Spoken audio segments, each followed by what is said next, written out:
last regular game of the season coming up. Our guys are really excited, really happy we were able to reschedule this and get an opportunity to play this game. And we know it'll be a tough game, but very, very excited about the opportunity to get to play it. So with that said, questions? Coach Jared McDonald with the Daily News. Do I have to ask the first one, or do you want to just go into injury stuff? Yeah, brighten my day every time you bring it up. No, we're good. I don't have anything right now. We'll change up our schedule a little bit. We got a little extra practice time, so we'll practice tomorrow morning and Wednesday morning. Let the guys have Thanksgiving off, and then we'll come back Friday and start practice again. So a Friday will be like a Tuesday practice and all those kind of things. But no new injury updates. A couple of guys we got to evaluate. We'll see if they can practice tomorrow. And if they can't go, we'll let you know. But I think we'll be okay. I think we'll be fine. And then kind of jumping into the game, the thing that stands out, it's at 9:30 a.m. Central Time, obviously 10:30 Eastern. Have you ever been a part of a game at any level that early in the day? Not that early in the day, but I like it. You get to wake up, have breakfast, and go to the park and play the game. There's nothing better than that. We'll be home probably early evening. So for a coach, it's great,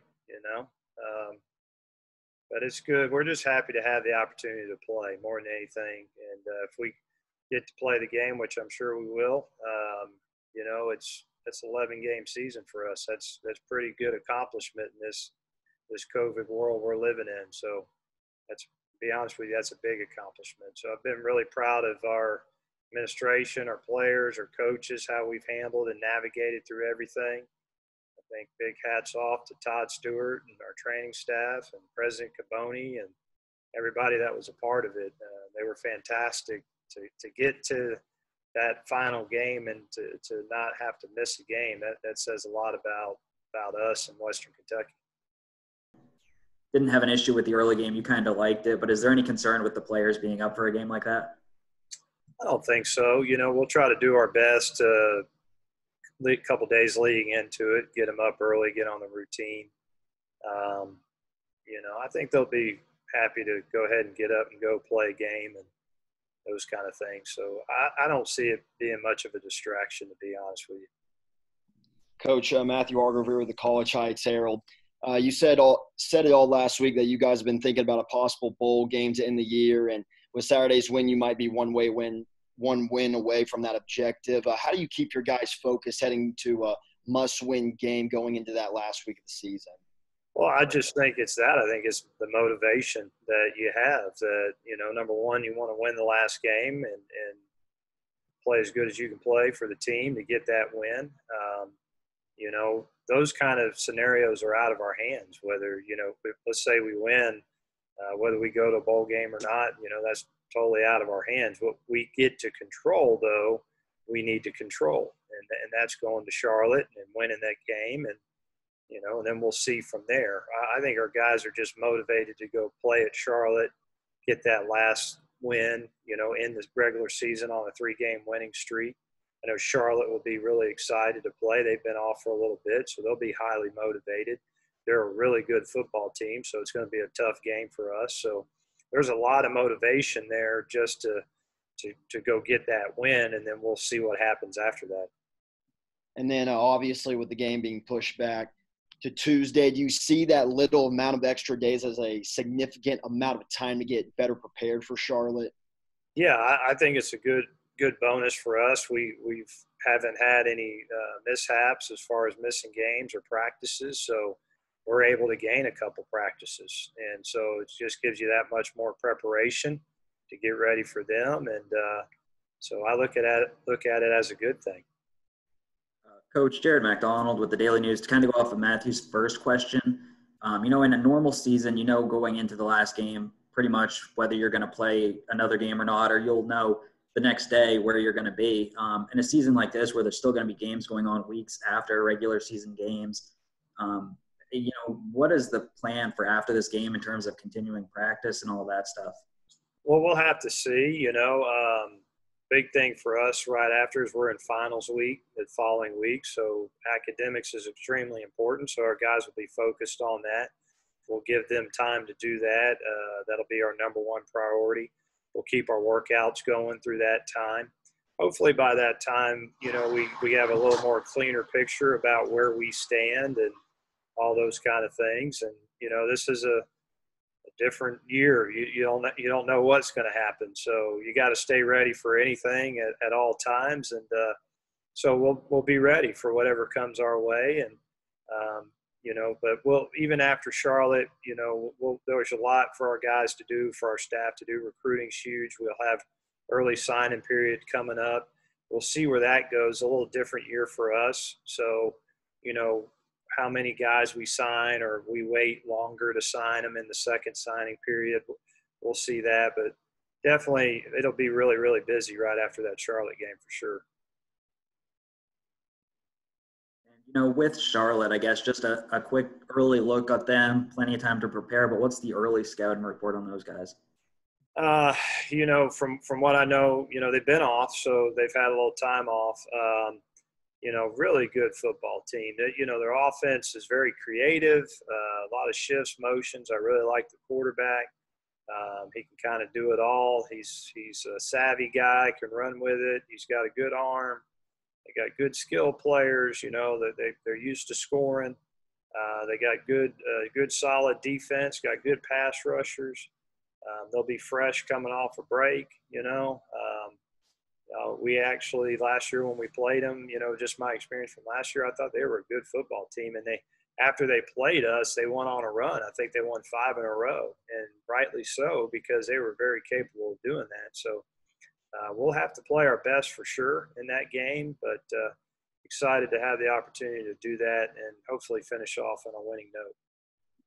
Coach, what is something that Charlotte has always done so well that makes it even more challenging with you guys playing them the last game of the season? Well, it goes back to their offense. I think they're very creative offensively. I think the quarterback runs the offense really well.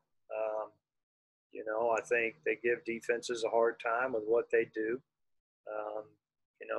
And they got good football players. They're a big physical football team. So I couldn't put my finger on one particular thing, but they got a lot of enthusiasm there, and they want to have a good season. And they've been off, and they want to try to get as many wins as they can, see what their bowl scenario might be. So I think we're about to play a good football team in Charlotte. Coach Jared with the Daily News again. The offensive line, I know we've talked about them. It's a group that for the most part has been together for quite a while. And if those 3 redshirt seniors do not come back, what can you just say about their time here at the Hill and working together where they have been together for so long? Well, just really proud of all our seniors who will not be back with us. We'll see how that scenario goes, but just a very honorable bunch of men, very prideful. I think they've represented Western extremely well. I know they'll stay with our program. They'll always support us. They'll always be around. I think they built a strong foundation here for what we're trying to build. So they will deeply be missed. And I'm talking about all our seniors.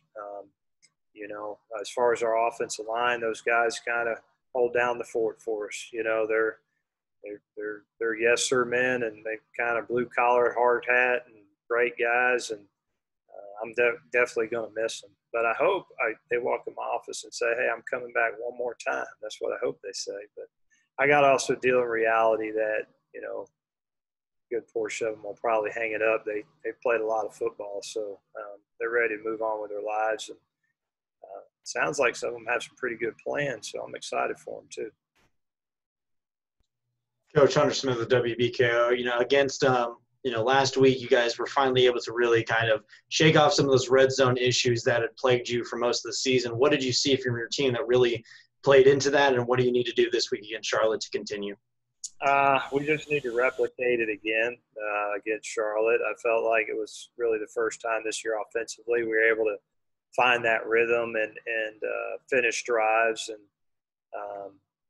early in the game, the run game, I thought FIU did a nice job of really containing us. We weren't getting a lot there, but made some good adjustments. Coach Ellis and the offense staff made good adjustments. We started to run them around them in the second half, which had some explosive plays in the run game. It was good to see Gage get the big long run there, and it was just great to see us finish drives, get in the end zone, and a lot of that had to do too with, I got my hats off with all the enthusiasm with all of our team, coaches, staff, great juice on the sidelines. And, we talked about going to the game. We want to send these seniors out right. So everybody's got to do their part.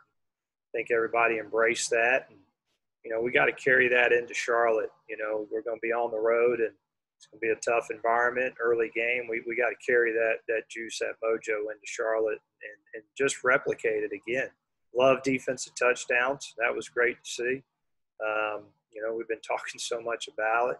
And Coach White was right. Coach White said, hey, they come in bunches. And so we got back-to-back defensive scores. And so that really kind of set us off for the second half and helped us offensively. And it was the first game of the year where I felt like we finally played as a whole football team for the most part. So let's try to go replicate it again. Coach Jared with the Daily News. You mentioned the defensive touchdowns. Those get all the love, but as a whole, the defensive effort was very good. Looking at the secondary, 10 pass breakups, I think 8 quarterbacks hit. D'Angelo had a career high 4, I think. As a whole, I know we've talked about defending the pass again, but what makes this group just so good at it and continue to be so good at it week after week? Well, I think they've played a lot of football together. It starts with that, and they're well trained. And when you're trained well and you've played together a long time, you usually get great results. And that's what you're seeing out there on the field. They believe in each other. I think they can.